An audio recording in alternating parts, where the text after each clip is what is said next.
As the dust settled from their frantic whispers, a fragile silence blanketed the clearing where nature's fury met human uncertainty. Would compassion blossom from their fear, or would it wither before the dawn? In the heart of a secluded forest, nestled near the quaint town of Oakridge, the air hung heavy with an unusual silence.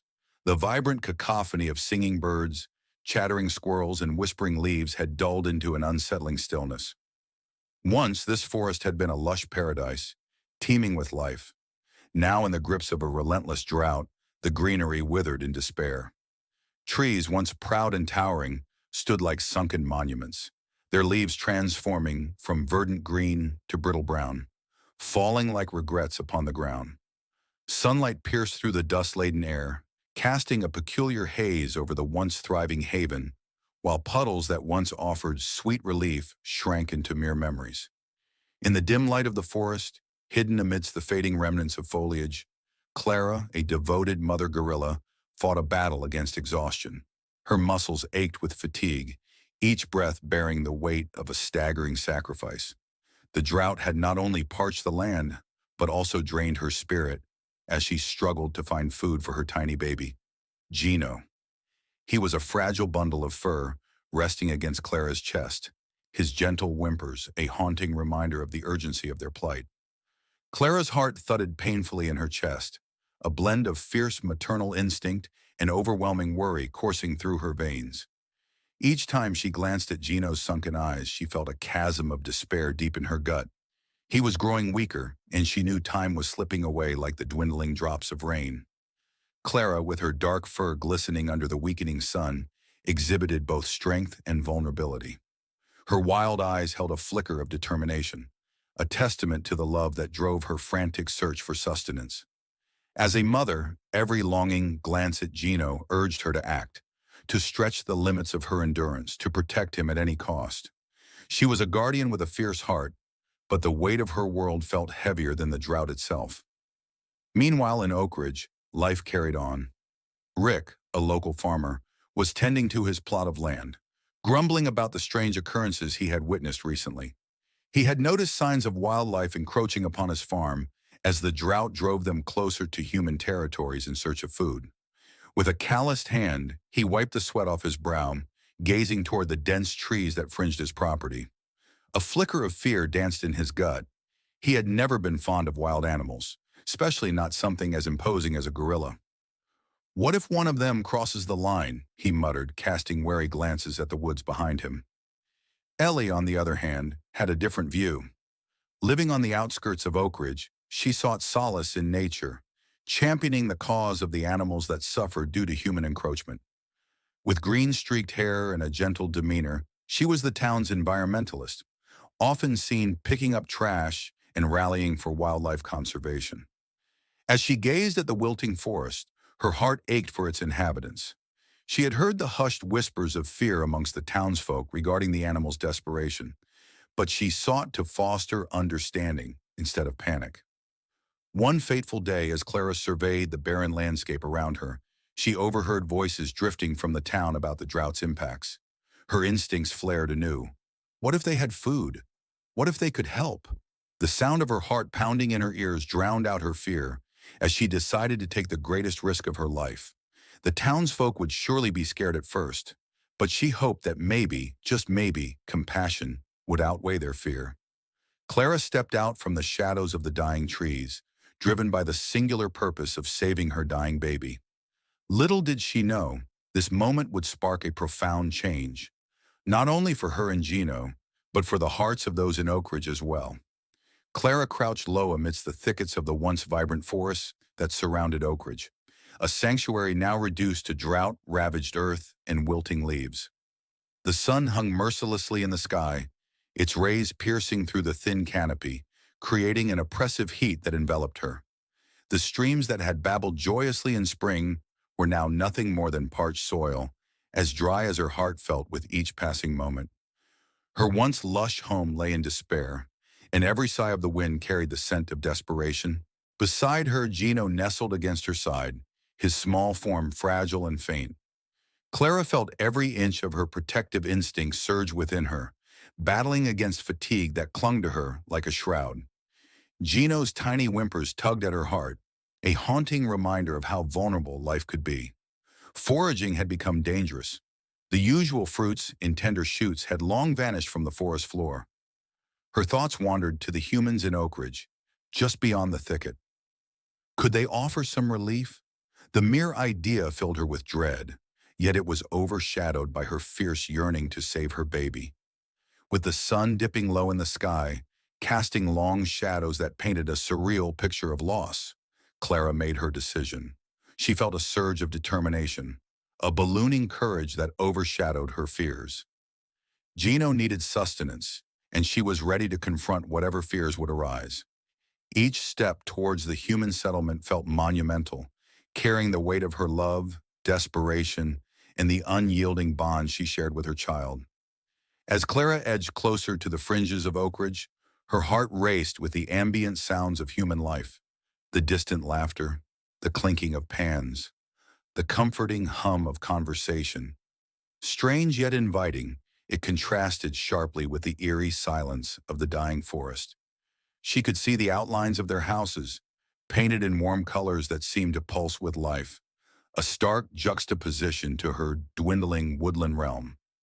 Her instincts screamed at her to retreat, yet the sight of Gino's frail form gave her no hesitation. Suddenly, a loud shout pierced the air. Clara froze, her stance instinctively protective around Gino. A group of townsfolk spotted her and gasped collectively, their eyes wide with shock. A farmer, his face weathered and worn from years of toil, stumbled back, dropping the basket of vegetables he'd been holding. "What in the world is that?" he exclaimed, his voice laced with panic, startling Clara further. "A bear! No, a gorilla!" Another voice chimed in, sending ripples of fear through the crowd. Whispers ignited like wildfire among the people, with some growing anxious, while others recoiled at her presence. Clara sensed the tension rising. The scent of fear hung thick in the air, threatening to suffocate her resolve. Yet the strength that coursed through her maternal instincts urged her forward, despite the smoky ire of human misunderstanding hovering around her. "Look at it, it's desperate." A woman's voice broke through the chaos, calm yet firm. Ella, the local environmentalist, emerged from the gathering crowd, her eyes empathetic as they locked onto Clara's. "It's a mother," she insisted, stepping forward boldly. Clara's heart fluttered at the momentary recognition amidst the growing tension. Was this woman channeling understanding rather than fear? "Stay back," Rick barked, stepping protectively in front of his family, his heart racing. The hairs on the back of his neck prickled with primal instinct as he readied to shield them from danger. "We don't know what it might do." Feeling the churning energy in the air, Clara stood tall, embodying a fragile bravery. "Please," she seemed to whisper to the gathering crowd, her eyes pleading for understanding. The tension thickened as the townsfolk shifted, divided between fear of the unexpected intruder and the curiosity stirred by a fierce mother's plight. This moment, a fragile nexus of understanding and fear, unveiled something significant. As Clara's gaze met Ella's, a silent pact formed. The threads of compassion woven into the air began to connect two worlds, a desperate mother and a community on the brink of relearning empathy. The drought had forced Clara to seek help, yet it was this painful endeavor that stood to awaken an understanding within her human neighbors, igniting the flickering embers of change in an unexpected narrative of rebirth. As Clara crept cautiously through the thinning trees that bordered the town of Oak Ridge, her heart, frail yet fierce, pounded tirelessly against her chest. Each step forward felt like a fracture of the earth beneath her. That earthy embrace, which once flourished with the vibrant shade of green, was now a desperate landscape of arid soil and dying bark. The pained cries of her son, the tiny Gino, echoed in her ears, a haunting reminder of their plight. With each glance at his slumped body, his dark eyes dulled by hunger, Clara's resolve hardened. She would not let him fade away. Her approach to human territory was mainly guided by instinct, a primal drive born out of love and desperation. As she emerged from the thicket into the sunlight, an overwhelming wave of tension rippled through the air.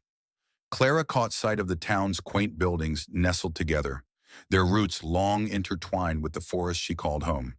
She hesitated, sensing the stirrings of alarm among the townsfolk as whispers spread like wildfire. "What is that?" an older woman gasped, clutching her child to her side. A young man eyeing Clara's large frame shifted nervously. "It's a gorilla. What's it doing here?" Fear hung in the air like a dense fog, rapidly consuming the initially mundane afternoon. Clara continued her cautious advance, her eyes darting towards any sign of food as dread wrapped around her heart, a sensation even more suffocating than the surrounding drought. "Stay back!" Rick, a local farmer known for his stubborn disposition, shouted, his voice trembling under layers of bravado. He waved a pitchfork like a sword, signaling a warning to the growing crowd. "She's dangerous!" Clara froze, pain seeping into her bones as she felt the cold weight of his fear directed at her. She eyed the terrified faces, their expressions contorting in horror and disbelief. But it was Gino she was worried about, not herself. He whimpered softly, curled against Clara's chest, and she instinctively shielded him with her massive arm, determined to protect her child. Ella, an environmentalist who often spent weekends in the forest, stood at the outskirts of the gathering. Watching Clara's dejection unfold, a spark of compassion ignited within her. She stepped forward, her palms raised in a gesture of peace. "Please, everyone, just what?" Rick snapped, growing increasingly agitated. "That thing may be sick. It could attack. You don't know." "Rick, she's a mother. Look at her. She's not here to harm us. She's here out of desperation. Can't you see that?" "But she's still a wild animal. What if she—" Rick gestured wildly, his fear manifesting into anger. The townsfolk murmured amongst themselves, uncertainty rippling through the group, rendering the moment tense and tremulous. Clara's emotional turmoil permeated the air, swelling against the palpable fear. She could sense their hesitance, their refusal to understand the reason behind her presence. Did they know of Gino's suffering? Did they feel the weight of her fierce maternal instinct? She shook her head, letting out a low, mournful sound that seemed to echo with her unspoken plea. In a moment of profound connection, Clara locked eyes with Ella, who stood firmly, unyielding against the tide of anxiety. "You all need to listen," she declared, her voice ringing like a clarion call. "These beings share this land with us. The drought has ravaged their home just like it's affecting ours. Don't let fear close your hearts." But Rick wouldn't back down. His face flushed red, frustration spilling over in the way he glared at Clara, whose impossibly large frame felt shriveled in comparison to the fierce love that burned within her. "We can't risk it, Ella. What she needs is to be chased away. What if she attacks?" His final words dripped with finality, drawing a line in the ground that spit fire between the two. "I can't let you hurt her," Ella retorted, fierce determination defiant in her eyes as anger swelled within her. "Can't we remember what it's like to feel empathy? She's fighting for her child. Don't you understand the pain she's going through?" With each exchange, tension coiled tighter around the gathering, uncertainty mingling with trepidation. Clara felt their conflicting energies clashing, like molds of earth being stamped upon. And in that moment of stagnation, of apprehension, Gino shifted, a feeble cry breaking the silence like a whispered prayer. Clara bristled instinctively, her protectiveness igniting like a match in dry tinder as she saw the townsfolk shift uneasily at the sound. She held her ground, but the turmoil churned within as she grappled with their fear and her own instinct to safeguard Gino at all costs. "Please," she thought, brimming with emotion that transcended her very being. "See us, hear us. We are desperate too." As uncertainty loomed around her, Clara prepared herself for the inevitable confrontation. The way forward was steeped in fear, yet the love she held for her child burned bright, a flicker of hope even amidst rising tensions. Would they find resolve? Would they come to see her not as a beast lurking at their doorstep, but as a reflective echo of their very essence? Clara hesitated at the edge of the clearing, each breath a reminder of her weariness and the surging urgency that gripped her heart. The dry underbrush crackled beneath her sturdy feet, the sense of the town wafting through the still air. Smoke from cooking fires, the aroma of fresh produce, and something sweet hanging in the breeze.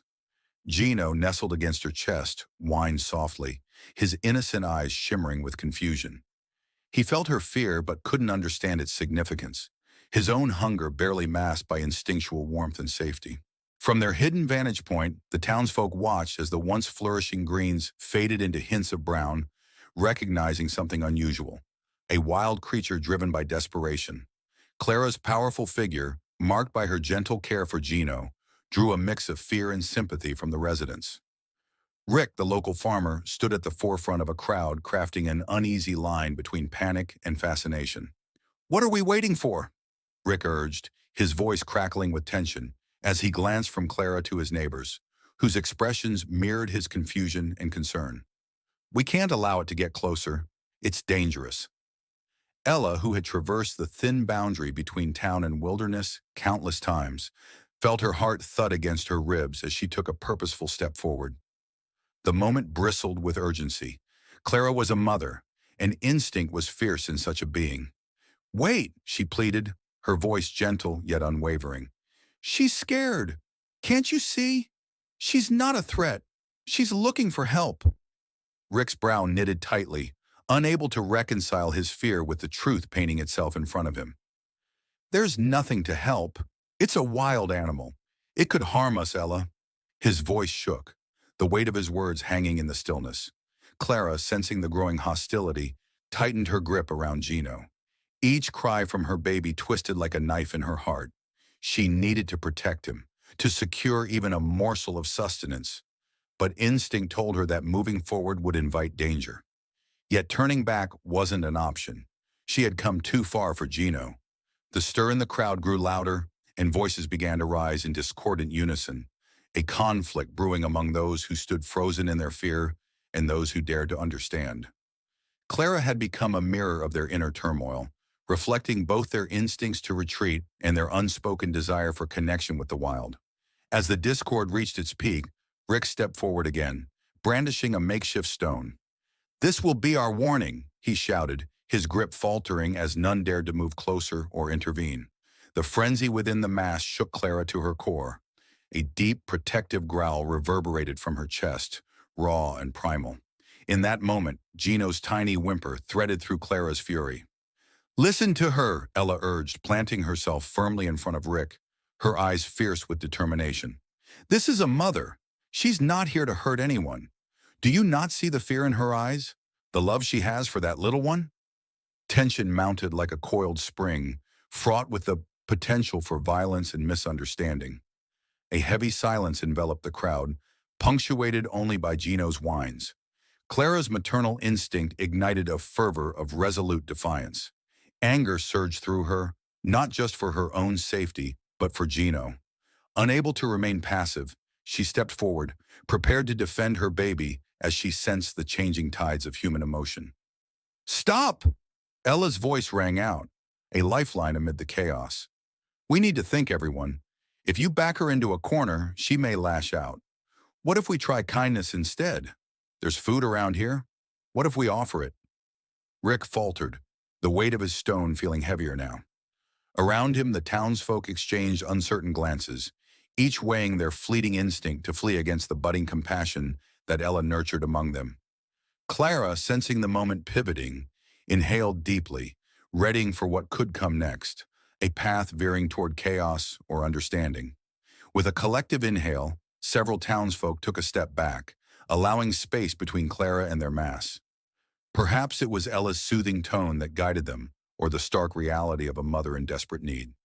"Please," she spoke softly toward Clara, but addressing the thrumming heart of the crowd. "And if you accept our help, it can open new steps toward a better understanding of our worlds intertwined."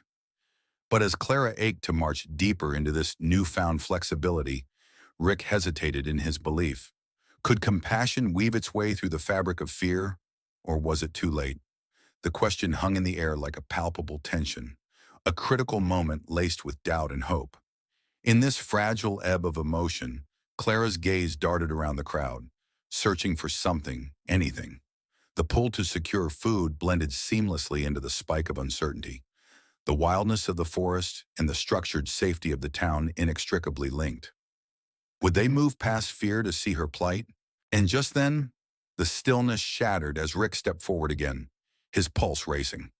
"What if this ends badly?" he shouted, uncertainty re-entering the fray as fear clawed at his composure. The air thickened, doubt sowing seeds of division again. But Clara's determination only intensified as she clutched Gino closer. In that fleeting moment, she chose to lean into vulnerability, a choice that would define them all. The townsfolk collectively held their breath. Would empathy dare to blossom, or were they all teetering at the brink of catastrophe? The tension spiraled, every heartbeat echoing the questions emerging within everyone there. As Clara prepared to take a step, eyes locked on Gino, one thought blared loudly. Would they see beyond their fears and embrace the unknown unfolding before them?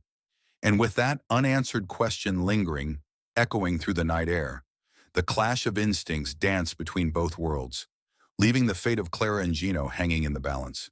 The air hung thick with tension as Clara stood at the edge of the clearing, her heart pounding fiercely against her ribs. The forest that once cradled her family now felt like a distant memory, its greenery a mere mirage in the backdrop of her desperation.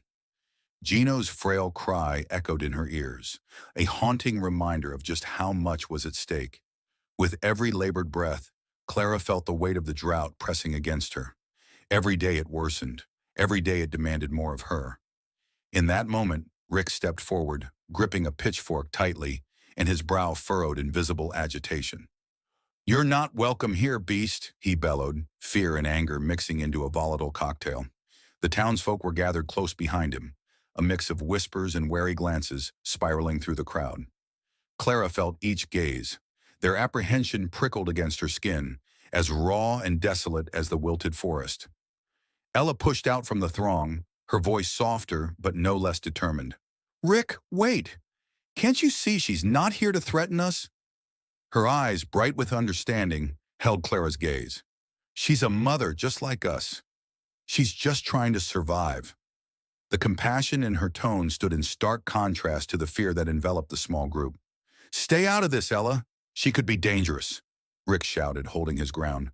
But Clara, with Gino cradled beneath her, felt a mix of fear and fierce protectiveness spiraling within her. She stepped forward, her eyes locking onto Rick's. "I'm not here to harm," she grunted. Her voice was a low rumble that startled some of the townsfolk. They hadn't anticipated she could communicate at all. "Please, my baby is hungry. I came for food." Gasps erupted among the onlookers. They were used to projecting their fears onto the unknown, but now Clara's maternal instinct stripped them bare, exposing their ignorance and their prejudice. The weight of their judgment pressed heavily on Clara's heart. A mother's love was not a beast's anger. It was a force of nature in its own right. Rick, feeling cornered under the intensity of her gaze, his own doubts flickering in his eyes, took a step back. "You don't belong here," he asserted, but there was less conviction in his voice now, mingled with uncertainty. Clara felt the flicker of hope ignite within her chest. Perhaps there was a pathway here, a bridge between them, spurred by shared humanity. Ella's voice broke through the standstill. "What if we offered her food? What if we helped her?" The suggestion hung in the air, electric and charged. "She is not the enemy here. The drought is. We are more alike than we realize." As murmurs of dissent and confusion rippled through the crowd, Clara seized her moment. She took a tentative step forward, fatigue weighing heavily on her limbs. "My son is sick," she pleaded, her voice cracking under the strain of fear. "Please, I'm begging you." A quiet fell over the crowd, a collective pause where realization began to dawn. Rick's grip on the pitchfork wavered. He cast a sidelong glance at Ella, who was staring at his expression with unyielding hope. He began, the words hesitant, struggling against the weight of his fear. And it cantered in, stealthily, a recognition profound and deep, one that transcended species. Clara's bravery shone bright against the growing darkness. It spurred the townsfolk into action. Rick finally dropped the pitchfork and turned to his neighbors. "I'll grab some food from my barn, if you all think it's safe." The echo of his commitment spurred the others to join him, darting off in various directions. Clara, trembling yet resolute, blinked away the tears that threatened to spill over. Gino whimpered beside her, and she gently rubbed her knuckles against his small, misshapen head. In that instant, she realized the risks she had taken, had opened herself up to vulnerability out of desperation, hoping to draw upon the humanity resting dormant within these fearful hearts. In less than a moment, Rick reappeared, burdened with bags of feed and fruits, the bounty of efforts cast no longer as defense, but offering. He approached Clara cautiously, extending the bags towards her with a worn expression that told of many long fights waged within himself, a battle between fear and compassion. Others began to trickle forward, hands full of food items, their previous wariness dissipating into an atmosphere thick with understanding. As Clara accepted what they offered, her heart swelled, and a swell of gratitude washed over her. "Thank you," she whispered, barely above a breath, but it resonated infinitely within her, each syllable a testament to the kindness blooming amid the drought's cruelty. With the turning tides of compassion, she saw something profound unfurl within the town itself. What began as a confrontation had transformed into a poignant moment of connection. Humans and gorilla entwined by the fabric of shared survival. The turning point had emerged, striking like a bolt of lightning across the darkened skies. Clara could feel the warmth of community extend beyond fear, igniting a fierce urgency for the lives they protected together. In that clearing, under the boughs of trees that reached for the rain that seemed far away, a sudden awakening blossomed, a potent reminder that compassion could lead to rebirth, for both Clara and the souls swept along in this collective revelation. As Clara settled into the makeshift sanctuary, a new life began to bloom from the ashes of fear and misunderstanding. The townsfolk, organized under Ella's guidance, transformed the area into a haven, a wildlife reserve that offered Clara and Gino not just food, but a sense of security.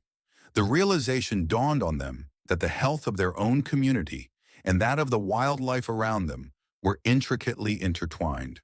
Days turned into weeks, and the harsh drought continued to test the resilience of Oak Ridge. Yet as the sun warmed the earth each morning, Clara would emerge with Gino cradled close to her heart. The townspeople watched, their initial trepidation replaced by curiosity and awe. Children giggled and pointed, love replacing fear, and adults gathered to witness the beauty of maternal devotion in its most raw form. Gino, once frail and weak, began to thrive, his laughter echoing through the trees, a melody that signaled hope. Rick, who had once taken a protective stance against Clara, had a profound transformation.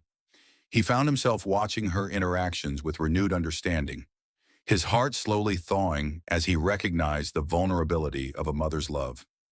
One afternoon, with the sun spilling golden light over the reserve, he approached Ella and Clara with an offering of fresh fruits, a peace offering. I'm sorry for my fear," he admitted, vulnerability etching deep lines on his face. "I see now that we're not so different. We all want to protect our young." Clara responded with a deep, rumbling coo, her beautiful dark eyes locking onto Rick's. It was a moment of silent acknowledgement, of two beings, though different in form, understanding each other's struggles. That evening, the townspeople gathered for a meeting in the center of Oak Ridge, alive with excitement and a sense of purpose. Ella stood before them, glowing with passion. "We've seen what our fear can do, but more importantly, we've witnessed compassion in action," she began, her voice steady yet warm. "Our connection to nature is not merely about coexistence, it's about partnership. We have the power to nurture, protect, and learn from those we once feared." Inspired by the collective realization, the town decided to take actionable steps toward wildlife conservation, dedicating the newly formed reserve not only for Clara and Gino, but for all creatures that shared their land. They held fundraisers, organized cleanup days, and educated the community about the ecosystems that surrounded them, instilling a deep love and respect for the creatures of the forest. As months passed, the shadow of despair lifted, replaced by laughter and shared stories, as Clara and Gino thrived in their environment, becoming symbols of rebirth and hope.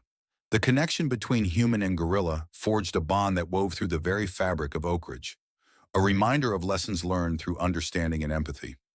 In Clara's emerald green sanctuary, as day turned to dusk, both the gorillas and the townsfolk basked in the gentle glow of unity, proving that, when callousness turned to care, the world became a brighter, more harmonious place for all.